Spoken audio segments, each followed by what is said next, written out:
ABVP സംസ്ഥാന secretary EU Eswaraprasad കൂടി ഇപ്പോൾ നമ്മോടൊപ്പം തത്സമയം ചേരുന്നുണ്ട്. ഈശ്വരപ്രസാദ് ഏറ്റവും ഒടുവിൽ അദ്ദേഹം പറഞ്ഞ കാര്യം, ഈ കോളേജ് പ്രിൻസിപ്പൽ, ഈ പോളിടെക്നിക്കിൻ്റെ പ്രിൻസിപ്പൽ പറഞ്ഞ കാര്യം വളരെ ആശങ്കയോടെയാണ് കേൾക്കുന്നത്. കാരണം കോവിഡിന് ശേഷം കുട്ടികളുടെ സ്വഭാവത്തിൽ, രീതികളിലൊക്കെ മാറ്റം ശ്രദ്ധിച്ചതിനെ തുടർന്ന് നിരീക്ഷണങ്ങളിലായിരുന്നു. പലപ്പോഴും ഇത്തരം കേസുകൾ ശ്രദ്ധയിൽപ്പെടുകയും കൗൺസിലറെ വയ്ക്കുകയും, ഇതൊക്കെ ഒരു സാധാരണ പ്രക്രിയ പോലെ പറഞ്ഞു പോകാൻ കഴിയുന്നില്ല. കാരണം കുട്ടികൾ എന്ന വാക്ക് പലരും ഉപയോഗിക്കുന്നു, കുട്ടികൾ തന്നെയാണ് ഇത്. വളരെ ചെറുപ്പത്തിൽ, ഒരു പക്ഷേ ഇപ്പോഴുള്ള പിടിക്കപ്പെട്ട ആളുകളുടെ പ്രായവിവരമൊക്കെ എടുത്തു കഴിഞ്ഞാൽ അത് മറ്റൊന്നായിരിക്കാം. പക്ഷെ അതിന് മുൻപേ തന്നെ ഈ ലഹരി ഉപയോഗം ഇങ്ങനെ വ്യാപകമാകുന്നത്, SFI പറയുന്നു KSU നേതാക്കളുണ്ട് എന്ന്, KSU പ്രവർത്തകരുണ്ട് എന്ന്, KSU പറയുന്നു SFI പ്രവർത്തകരുണ്ട് എന്ന്.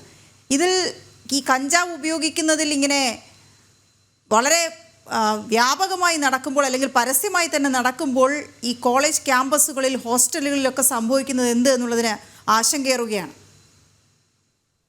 അതെ, തീർച്ചയായിട്ടും ഒരു പ്രിൻസിപ്പൾ വളരെ ലഘുവായിട്ട് അതിനെക്കുറിച്ച് പറയുന്നു. CCTV ക്യാമറ ഇല്ല, അല്ലെങ്കിൽ ഇത് ഒറ്റപ്പെട്ട സംഭവമാണ്. എങ്ങനെയാണ് പറയാൻ സാധിക്കുന്നത് എന്ന് എനിക്ക് മനസ്സിലാവുന്നില്ല. മാത്രമല്ല, ഉത്തരവാദിത്ത വിദ്യാർത്ഥി സംഘടനകളിൽ നിന്ന് SFIയും KSUം അവര് പരസ്പരം അങ്ങോട്ടും ഇങ്ങോട്ടും പഴിചാരി രക്ഷപ്പെടാൻ വേണ്ടി നോക്കിയാണ്. നമുക്കൊരു യൂണിയൻ ജനറൽ സെക്രട്ടറിയാണ് അറസ്റ്റ് ചെയ്തത്, അദ്ദേഹത്തെ ജാമ്യത്തിൽ വിടുകയും ചെയ്തു. എങ്ങനെയാണ് അദ്ദേഹത്തിനെ അറസ്റ്റ് ചെയ്യുന്ന സാഹചര്യം ഉണ്ടാവും? ഈ പോലീസ് മനഃപൂർവ്വം ചെയ്യുന്നതാണ് എന്ന് പറയുകയാണെങ്കിൽ ആരുടെ പോലീസാണ്? ആരാണ് ഈ സംസ്ഥാനം ഭരിക്കുന്നത്? അപ്പൊ അതൊക്കെ പൊള്ളയായ ന്യായങ്ങളാണ്. ഇതിൽ കൃത്യമായി ഈ സംഘടനാ നേതാക്കൾക്ക് പങ്കുണ്ട്. അത് ABVPക്ക് ഉറപ്പിച്ച് പറയാൻ വേണ്ടി സാധിക്കും. ഇനി അവരല്ല എന്ന് തന്നെ കരുതട്ടെ, SFIയുടെ യൂണിയൻ ഭരിക്കുന്ന ഒരു ക്യാമ്പസ്, SFIയുടെ union general secretary, unit secretary, unit president തുടങ്ങിയ ആൾക്കാര് താമസിക്കുന്ന ഹോസ്റ്റലിൽ, ആ ഹോസ്റ്റലുകളിൽ ഇത്തരം പ്രവർത്തനങ്ങൾ നടക്കുന്ന സമയത്ത് അവരറിയാതെ പോയി എന്നാണോ വിചാരിക്കേണ്ടത്? അവരിത് അറിഞ്ഞിട്ടുണ്ട്, അവരുടെ കൃത്യമായ ധാരണയുണ്ട്. ഒരു ഹോസ്റ്റൽ, ഞാൻ താമസിക്കുന്ന വീട്ടിൽ എന്തൊക്കെ നടക്കുന്നു എന്ന് എനിക്ക് മനസ്സിലാവുന്നില്ലെങ്കിൽ അവർ പൊട്ടന്മാരായിരിക്കും. അത്തരത്തിലുള്ള സമീപനമാണ് SFIയിൽ കാഴ്ചവെച്ചിട്ടുള്ളത്.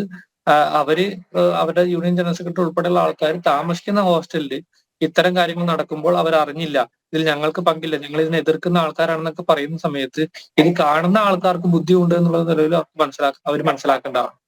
മാത്രമല്ല, പ്രിൻസിപ്പളും ട്യൂട്ടർമാർ അവിടെ ഉണ്ടായിരുന്നു, അവരറിഞ്ഞില്ല. പരസ്പര ബന്ധമില്ലാത്ത കാര്യങ്ങളാണ് പറഞ്ഞുകൊണ്ടിരിക്കുന്നത്. ഇത് ഒറ്റപ്പെട്ട സമൂഹമാണ്, വളരെ കുറച്ച് ആളുകൾ ഇതിൽ പങ്കാളികളുള്ളൂ, ബാക്കിയുള്ള ആൾക്കാർ അങ്ങനെയൊക്കെ പറഞ്ഞുകൊണ്ട് സർക്കാരിനെയും അതേപോലെ ഇത് സംരക്ഷിക്കുന്ന നേതാക്കന്മാരെയും, കോളേജിലെ വിദ്യാർത്ഥി സംഘടനാ നേതാക്കന്മാരെയും ന്യായീകരിക്കുന്ന തരത്തിലാണ് പ്രിൻസിപ്പൾ പറയുന്നത്. പ്രിൻസിപ്പളിന് അറിയില്ലേ യൂണിയൻ ജനറൽ സെക്രട്ടറിയാണ് അബിൻരാജ് എന്ന്? അദ്ദേഹത്തെ അറസ്റ്റ് ചെയ്ത കാര്യം പ്രിൻസിപ്പളിന് അറിയില്ല. അതൊക്കെ വിശ്വസിക്കാൻ പറ്റാത്ത കാര്യങ്ങളാണ് പ്രിൻസിപ്പളും SFI നേതാക്കളും KSU നേതാക്കളും കഴിഞ്ഞ 1-2 മണിക്കൂറുകളായിട്ട് മാധ്യമങ്ങൾക്കൊക്കെ പറയുന്ന സമയത്ത് അവർ വ്യക്തമാക്കിയിട്ടുള്ളത്. ശക്തമായിട്ടുള്ള പ്രതിഷേധം ഉയരണം. ഇത്തരത്തിൽ ഇതിന് നേതൃത്വം കൊടുക്കുന്ന ആൾക്കാരെ എന്തായാലും അവരെ മാറ്റി നിർത്തേണ്ടതാണ്. ഇത് ഒറ്റപ്പെട്ട സംഭവമൊന്നുമല്ല. കാരണം കഴിഞ്ഞ ദിവസം നാട്ടകം പോളിടെക്നിക്കിലും ഇതേപോലെ ലഹരി ഹോസ്റ്റലിൽ നിന്ന് പിടിക്കുകയും അവിടുത്തെ ഒരു വിദ്യാർത്ഥിയെ അറസ്റ്റ് ചെയ്യുകയും ചെയ്ത സംഭവം കഴിഞ്ഞ ദിവസങ്ങളിൽ സംഭവിച്ചിട്ടുണ്ട്. അപ്പോൾ ഇത് ഒറ്റപ്പെട്ട സംഭവമായിട്ട് ABVP കാണുന്നില്ല. ഇത് കേരളത്തിലെ മുഴുവൻ ക്യാമ്പസുകളിലും, ഇടതുപക്ഷ എക്കോസിസ്റ്റം നിലനിൽക്കുന്ന മുഴുവൻ ക്യാമ്പസുകളിലും ഈ പ്രവർത്തനം നടക്കുന്നുണ്ട്. വലിയ രീതിയിലുള്ള ലഹരി ക്യാമ്പസുകൾ, ഹോസ്റ്റലിലേക്കും ഒഴുകുന്നുണ്ട്. കേവലം കഞ്ചാവ് മാത്രമല്ല, അവിടെ നിന്ന് കിട്ടിയത് എന്തൊക്കെയാണെന്ന് പുറത്തു പറയാൻ പറ്റാത്ത പല കാര്യങ്ങളും, മദ്യം കുപ്പികൾ ഉൾപ്പെടെ ഒരു ക്യാമ്പസിൽ, ഒരു വിദ്യാലയത്തിൽ ഉപയോഗിക്കേണ്ട ആവശ്യമില്ലാത്ത പല സാധനങ്ങളും അവരുടെ ഹോസ്റ്റൽ മുറിയിൽ നിന്ന് കിട്ടിയിട്ടുണ്ട്. അപ്പൊ അതൊക്കെ എങ്ങനെ സംഭവിക്കുന്നു എന്നുള്ളത് പരിശോധിക്കേണ്ടതുണ്ട്. ശക്തമായ നടപടികൾ ഉണ്ടാവേണ്ടതുണ്ട്. കേരളത്തിലെ മുഴുവൻ ഹോസ്റ്റലുകളിലും വലിയ രീതിയിലുള്ള പരിശോധന നടത്തേണ്ടതുണ്ട്. വേണ്ട സജ്ജീകരണങ്ങൾ ഒരുക്കേണ്ടതുണ്ട്. മറ്റൊന്നായി ഈശ്വരപ്രസാദ്, ഈ VCമാരുടെ നേതൃത്വത്തിലൊക്കെ സർവകലാശാലകൾ കേന്ദ്രീകരിച്ചും കോളേജുകളിലുമൊക്കെയും ഈ ലഹരി വിരുദ്ധ ക്യാമ്പയിനുകൾക്ക് തുടക്കമിടുന്നൊരു കാലഘട്ടം കൂടിയാണ്. പക്ഷേ ഇത് ഒരു സ്വാഭാവിക കൃത്യം പോലെ ഒരു ആഘോഷം ഉണ്ടാകുന്നത്, ഹോളി എന്ന് പറയുന്ന ഉത്തരേന്ത്യക്കാരുടെ ആഘോഷമാണ്. ആ ആഘോഷം പോലും നമ്മൾ ഇവിടെ നടക്കാൻ വേണ്ടി ഉദ്ദേശിക്കുമ്പോഴേക്കും അതിനുവേണ്ടി ഇത്രയും വലിയ ഒരു ലഹരി സാന്നിധ്യം അവിടെ ഉണ്ടാകുന്നു, അവിടെ ഒരു ശേഖരം ഉണ്ടാകുന്നു എന്ന് പറയുന്നത് ഇത് ഒരു സാധാരണ സംഭവമായി മാറുന്നു എന്ന് വേണം മനസ്സിലാക്കാൻ. അതായത് ജനാധിപത്യം എന്ന് പറയുന്നത് എപ്പോഴാണോ ഈ സർവകലാശാലകളിൽ നിന്നോ അല്ലെങ്കിൽ വിദ്യാഭ്യാസ സ്ഥാപനങ്ങളിൽ നിന്നോ അകന്നു നിൽക്കുന്നത്, അപ്പോഴത് പേരിൽ മാത്രം ഉണ്ടായാൽ പോരല്ലോ. അപ്പോഴാണ് ഈ കൂടുതൽ പ്രശ്നങ്ങളിലേക്ക് പോകുന്നത്. ഒരു അപ്രമാദിത്വം നിലനിൽക്കുന്നിടത്ത് മറ്റുള്ളവർക്ക് എൻട്രി ഇല്ല എന്ന് തീരുമാനിക്കുന്നിടത്തൊക്കെയാണ് ഈ പ്രശ്നം വരുന്നത്. ആർക്കും നിരീക്ഷണ സംവിധാനം ഏർപ്പെടുത്താൻ കഴിയാതെ പോകുന്നത്, ചോദ്യം ചെയ്യാൻ ആളുകൾ ഇല്ലാതെ പോകുന്നത്, ഇതും ഒരു വലിയ അബദ്ധമല്ലേ?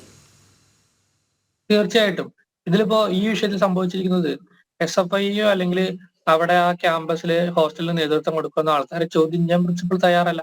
അവരേതെങ്കിലും സംഘടനയുടെ ഭാഗമായിരിക്കും, അല്ലെങ്കിൽ അവർക്ക് പ്രധാനപ്പെട്ട ഉത്തരവാദിത്തം അവരുടെ ഇടതുപക്ഷ ഒരു ഇതിലുണ്ടാവും. അതുകൊണ്ടായിരിക്കും അദ്ദേഹത്തിന് എതിർക്കാൻ വേണ്ടി പറ്റാത്തത്.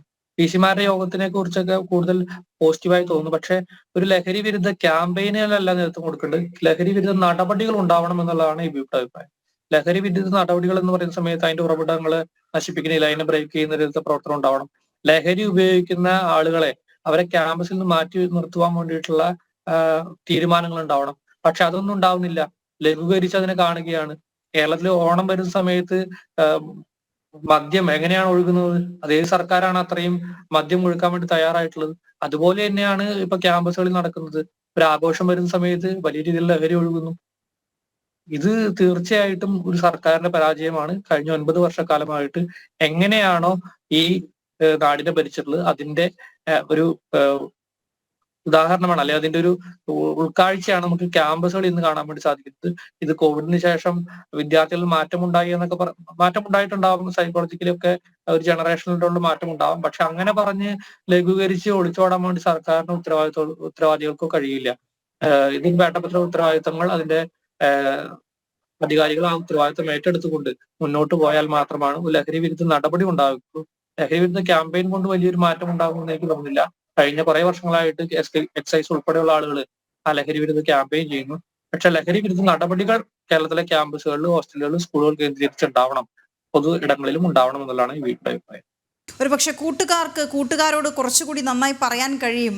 ഈശ്വരപ്രസാദ്, എങ്ങനെയാണ് ABVPക്ക് ഈ വിഷയത്തിൽ ഇടപെടാൻ കഴിയുക? ഇതിനോടകം നടത്തിയ ഇടപെടലുകൾ, അതിന് ലഭിച്ച പ്രതികരണം മോശവും നല്ലതും? ABVP കഴിഞ്ഞ കുറെ ദിവസങ്ങളായിട്ട് ക്യാമ്പസുകളിൽ ABVPയുടെ യൂണിറ്റ് ഭാരവാഹികൾ എല്ലാവരും അവരുടെ സുഹൃത്തുക്കളുടെ ഇടയിൽ ഇത്തരം പ്രവണതകൾ ഉണ്ടെങ്കിൽ അതിനെ തിരുത്തുവാൻ വേണ്ടിയുള്ള പ്രയത്നവുമായിട്ട് മുന്നോട്ട് പോവുകയാണ്. അതോടൊപ്പം തന്നെ പൊതു പരിപാടി എന്ന നിലയിൽ ജില്ലാ കേന്ദ്രങ്ങളിൽ ABVP രക്ഷിതാക്കളെയും അല്ലെങ്കിൽ ബസ് സ്റ്റാൻഡുകളൊക്കെ കേന്ദ്രീകരിച്ച് പൊതുസമൂഹത്തെ ഇതെങ്ങനെയാണ് കണ്ടെത്താൻ വേണ്ടി സാധിക്കുക, കണ്ടെത്തി കഴിഞ്ഞാൽ അവരെ എങ്ങനെ അതിൽ നിന്ന് പിന്തിരിപ്പിക്കണം, അങ്ങനെയുള്ളൊരു പ്രചരണം ABVP നടത്തുന്നുണ്ട്. അതോടൊപ്പം തന്നെ ക്യാമ്പസുകളിൽ ഇത് പറഞ്ഞ യൂണിറ്റ് ചുമതലപ്പെട്ട ആൾക്കാർ അവരുടെ ക്യാമ്പസിൽ അവരുടെ ക്ലാസ്സുകളിൽ ഇത് നടക്കുന്നുണ്ടെങ്കിൽ അതിനെ എങ്ങനെ പ്രതിരോധിക്കാം എന്നുള്ളത് ചർച്ചകൾ നടന്നുകൊണ്ടിരിക്കുന്നു എന്നുള്ളതാണ് തീരുമാനിച്ചിട്ടുള്ളത്.